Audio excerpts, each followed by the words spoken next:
بسم الله الرحمن الرحيم.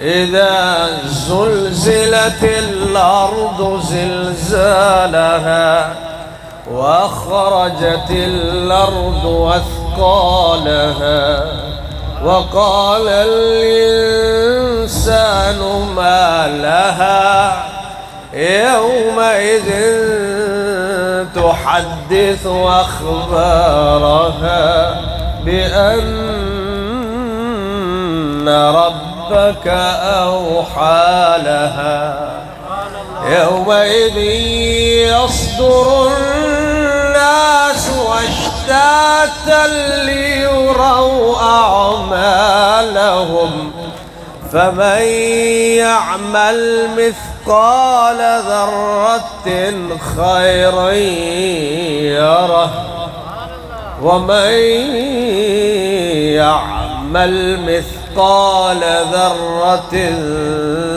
شرا يره. صدق الله مولانا العظيم.